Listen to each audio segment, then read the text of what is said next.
Hey, you guys. Happy day, whatever day you're watching this video. It is me, Dr. T, and I'm back because there's something important we've got to talk about. Now, I wasn't scheduled to be on today. However, there's something really, really important that we have to talk about. So today, we're going to talk about the new outbreak. As many of you know, there is a new outbreak that is worldwide. So let's talk about monkeypox today. Is that all right? I hope it's all right with you that I'm changing the schedule a little bit so that we can talk about this very important outbreak.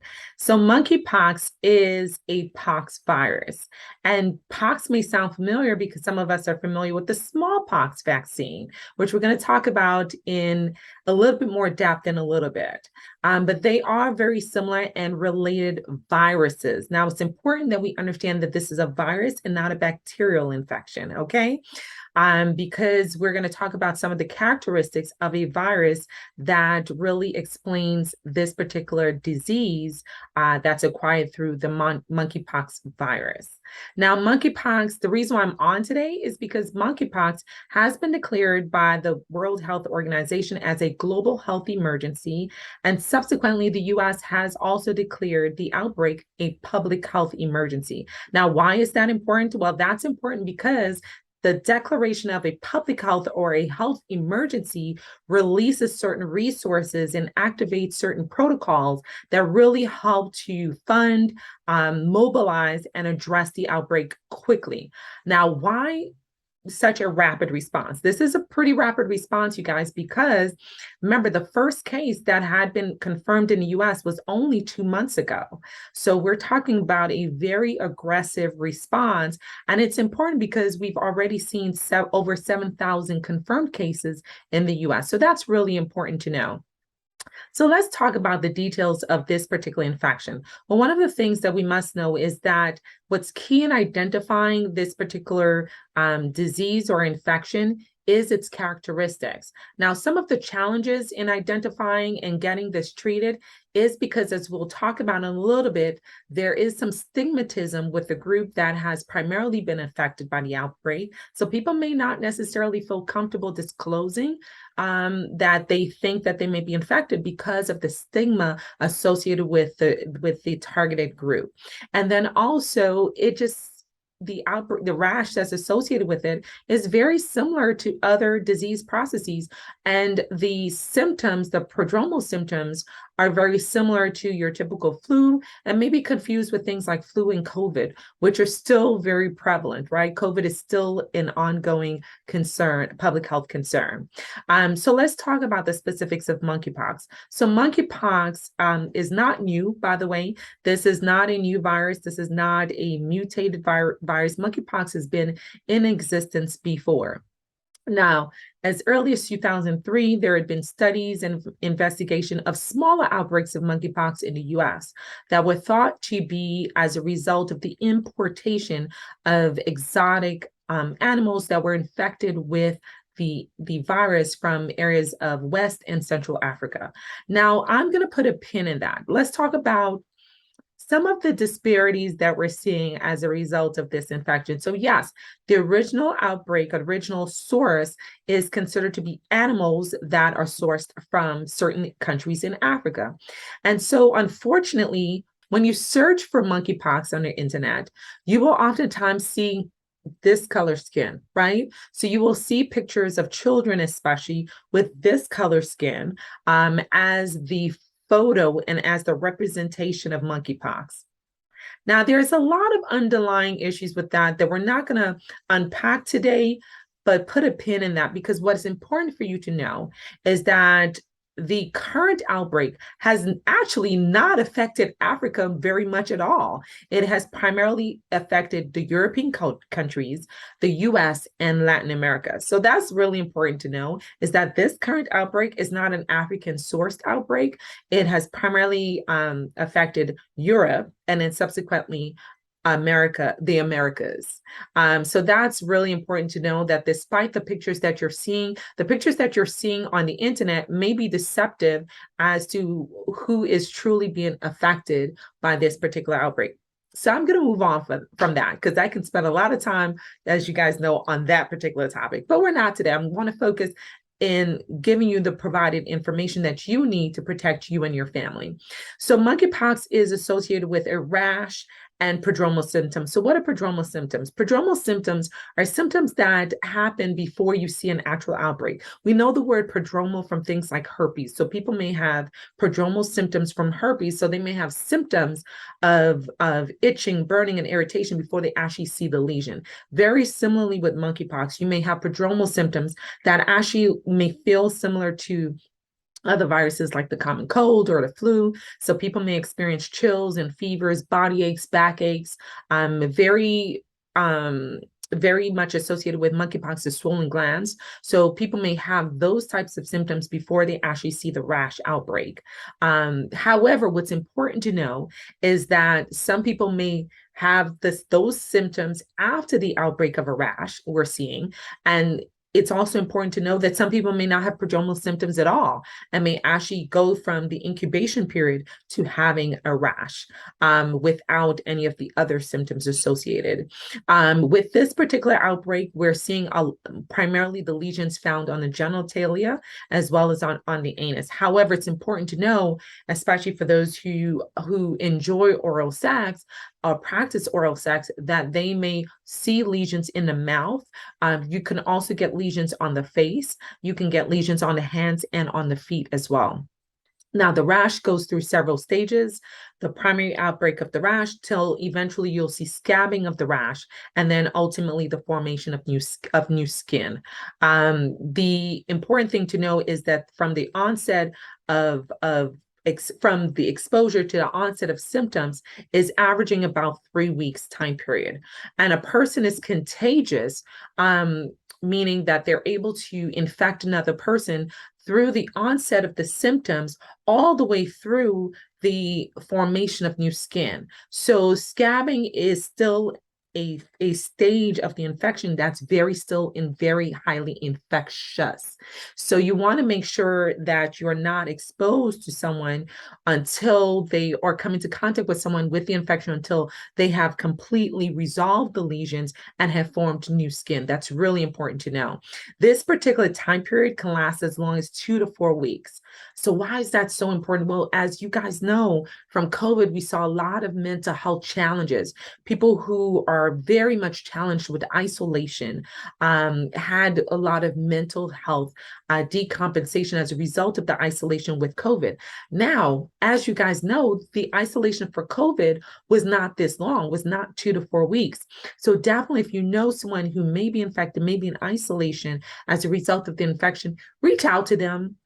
Give them a call, make sure they're doing okay, because we have known that isolation can be a trigger for many people and their mental health, either underlying mental health conditions, or it may unmask unknowingly mental health condition.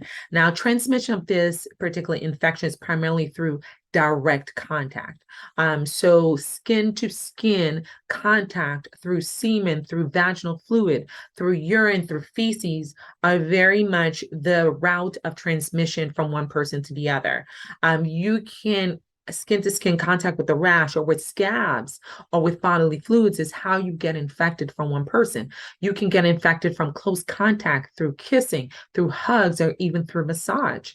It's also important to know that this can be transmitted by touching objects or touching surfaces or using clothing and related fomites such as bedding and towels can transmit this particular type of infection. And as I mentioned in the beginning, you can get this infection through animals. That was the original source of monkeypox. It's actually through animals. What we do not know is that we do not know if you can transmit this infection through another person without having symptoms at all. So as we experience with COVID, where you can actually transmit COVID as an asymptomatic person, we don't really know yet whether or not that is the case for monkeypox. So I will take all precautions that you can. What we do know in terms of pregnancy is that you can transmit this infection to the unborn child through the placenta or through a newborn through childbirth either during childbirth or after childbirth. So that's important for moms and our expecting moms to know. Now, as I alluded to in the very beginning, there is one particular targeted group that has primarily been the source of the outbreak. So we know that men who are that gays or bisexuals or other men who are having sex with men have constituted about 98% of the current outbreaks, my resource, and I'll state my resources at the end of today. So 98% has been associated with men having sex with men from a variety of sexual orientations and identifications. The 99% of the outbreaks have been from men. However, we are seeing a small percentage, but we are still seeing infection in kids, and we are still seeing infections in women. And as you guys know, there was a recent report of one case in which a pregnant woman had given birth, but thankfully her child is safe and does not show any evidence of having the infection. So that's important to know.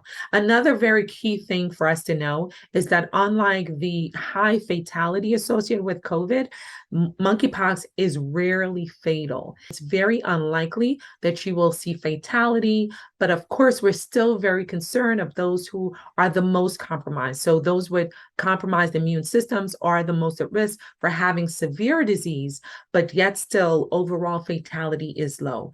In fact, in underdeveloped countries that have experienced outbreaks of monkeypox in the past, the fatality, I believe, was quoted somewhere about 11%. Okay, so that's very important to know. So one of the things my patients have already started to ask me about is the vaccine. Can I get a vaccine? Am I eligible to get a vaccine? And as you guys know, vaccines are still pretty limited in the US, though I'm going to talk about some of the actions or protocols that have been activated as a result of it being declared a public health emergency. But it's important to know currently the vaccines are targeting those who have been exposed or potentially exposed to the infection and people who we think are more likely to become exposed. So of course, those who have multiple partners is also a risk factor, and partners of people who have multiple partners are risk factors, and certainly men who are having sex with men are the high risk group. Now, the vaccines that are currently available are vaccines that we're targeting smallpox. They're smallpox vaccines that have a tremendous amount of animal studies done in terms of efficacy, but not really as extensive human data. They're second and third generation smallpox vaccine. The preferred vaccine currently in the United States to protect against monkeypox is the JYNNEOS vaccine, which is the IVIG vaccine. It is a 2-dose vaccine, and it's important to know that immunization, as we learn from COVID, we learned so much from COVID, so I'm going to keep referencing it just as a reminder. As we learn from COVID, immunity is not immediate, right?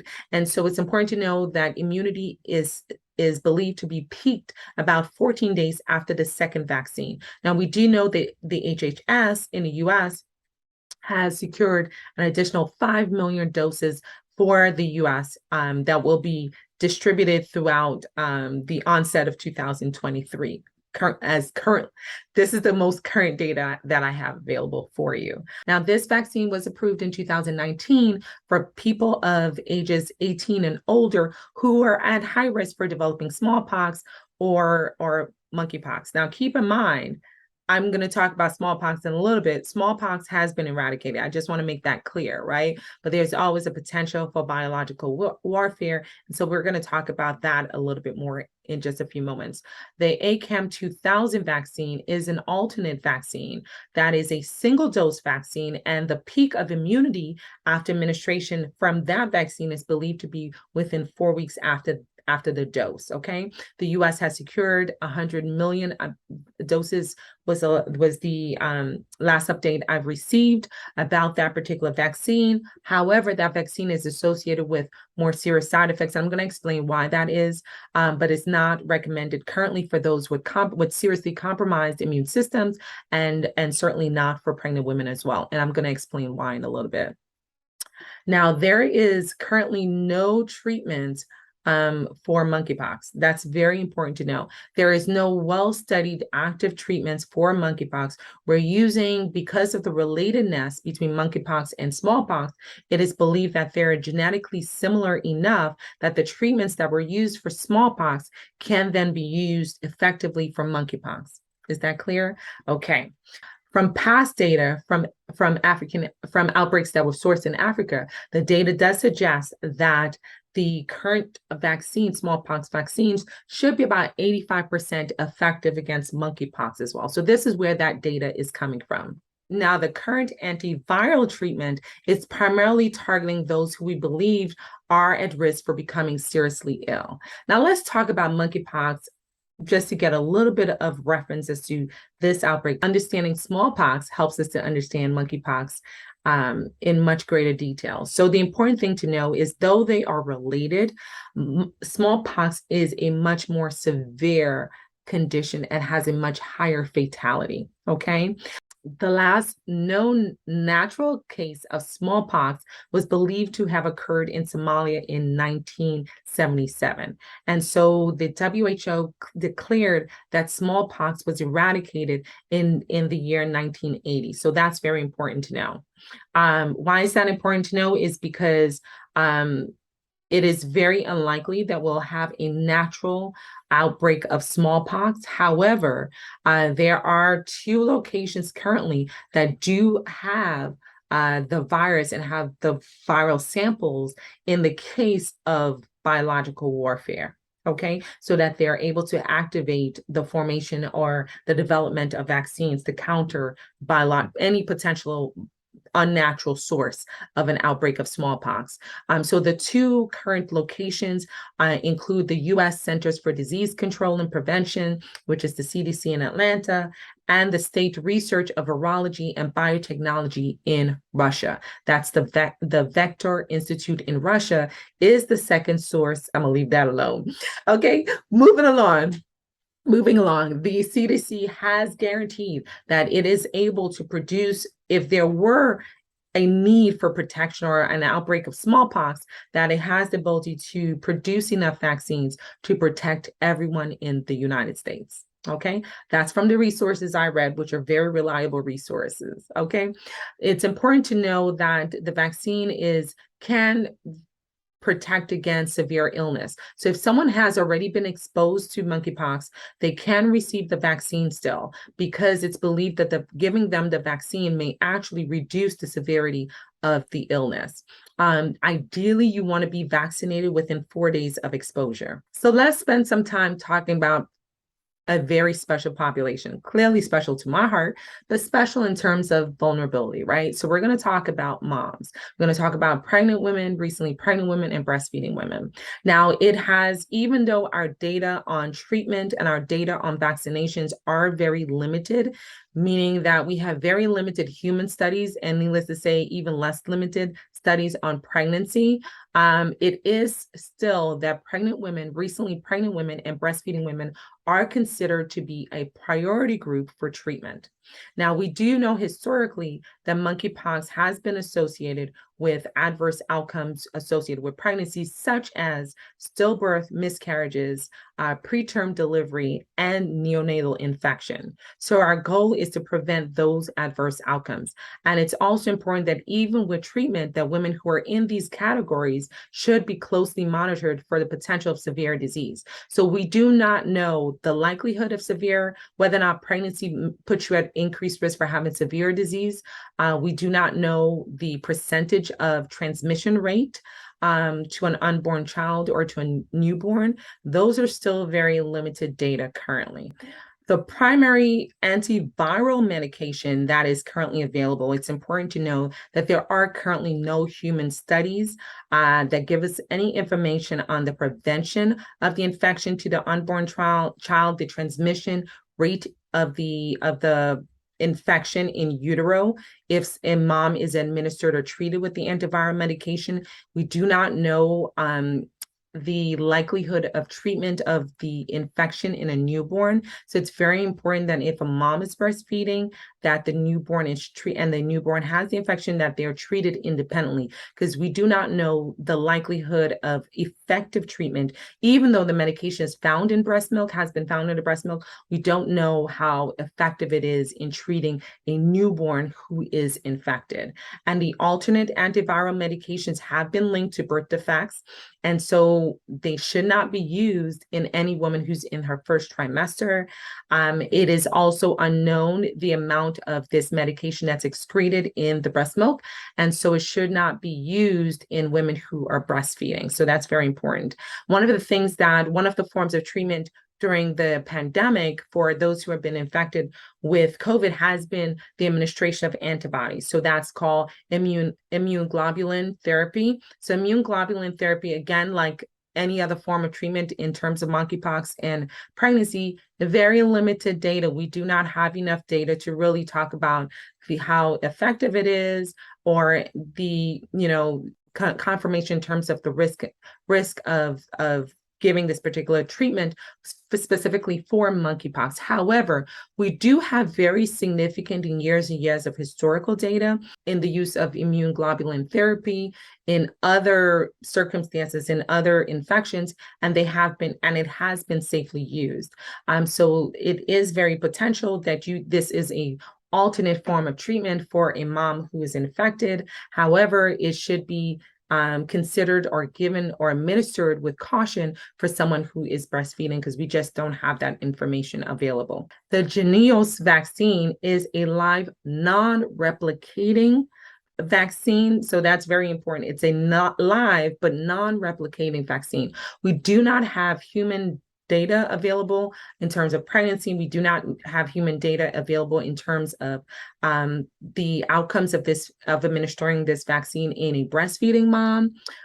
We do have animal studies that show that there doesn't seem to be any adverse effects on the fetus.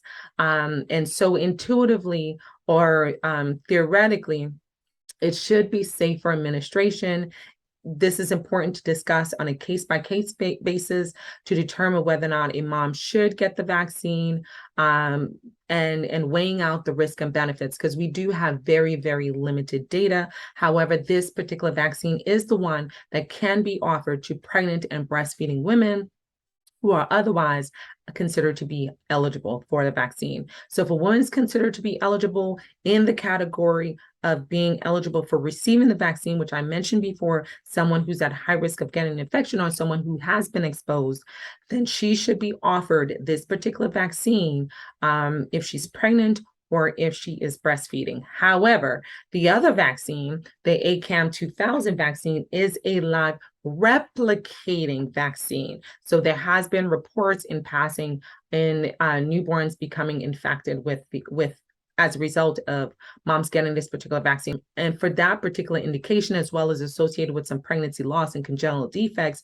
this particular vaccine, the Acam2000 vaccine, is not recommended for women who are pregnant or breastfeeding. Okay, so that's very important to know. One of the things that I have mentioned before, just to go back and reference, is the spreading or transmission of the monkeypox is through direct contact, right? So whereas women were able to consider ongoing breastfeeding with a mask if they were infected with COVID, it is not advisable for there to be any direct contact between a breastfeeding newborn and the mom who is infected. So this is one case where we do have to separate, unfortunately, mom and child. Okay, so let's talk about what the U.S. has done so far. So the U.S. has initiated certain protocols to try to really combat this outbreak, this sudden outbreak. One of the things that's important to know is that the source of the vaccines, the primary source, in fact, the only source of these vaccines against the monkeypox is coming from a company in Denmark. Okay, so the Danish have been the primary source of the vaccine for the entire world. Let's think about that. Not really ideal when you're dealing with a public health or global health emergency. And so the US is looking towards increasing production locally and bringing production of the vaccine into the US. So that's one of the ways in which one of the strategies in which we're trying to combat this particular outbreak. There has also been an increase in testing. So whereas before it was primarily the public health labs, so we're doing the testing for people who were suspected of having the infection. Now that is potentially being expanded to private labs that also have a mass ability to do large-scale testing, such as LabCorp and Quest Diagnostics. Those are two that I've heard mentioned who will potentially be starting to do testing for monkeypox. The other strategy that's being looked at or considered is actually splitting the dose of the vaccine. So one potential, currently the vaccine is given subcutaneously. One potential possibility is to divide the dose into 1/5 of the dose being administered so that, and being administered differently. So it'll be it will be administered intradermally, which has been found to be, by the way, as effective as a subcutaneous administration. So this is not a strategy that could potentially lead to a decrease in efficacy of vaccination, but will sustain the same level of efficacy potentially, and still increase the supply of vaccinations. I know that there are certain states I heard in the news that had to sort of make the decision not to administer the second dose of the vaccine to increase the number of people who are able to get the initial dose of the vaccine. So hopefully, if the strategy does become activated, or this strategy is taken upon, we will be able to administer way more vaccines at a more rapid pace and hopefully be able to contain this outbreak, especially in the group that's been the most impacted. So that being said, I hope this information has been helpful for you. I wanted to jump on and really get ahead of a lot of the data that's out there now. Like COVID, this is an evolving situation. So I want to make it very clear that the information I have shared with you today are from reliable resources such as the CDC, such as the World Health Organization, such as the Cleveland Clinic, such as the Mayo Clinic. So really reliable and historically reliable resources, and the information gathered from them is the information I'm sharing with you today. However, that is evolving. So this may be an evolving situation, and some of the information I shared today may change in the next week, or even in the next week or next month or so as the situation evolves. So keep in mind that there is a timestamp to the information I'm sharing with you today. As always, if you have any questions or you want to look up something, definitely go ahead. Feel free to look it up.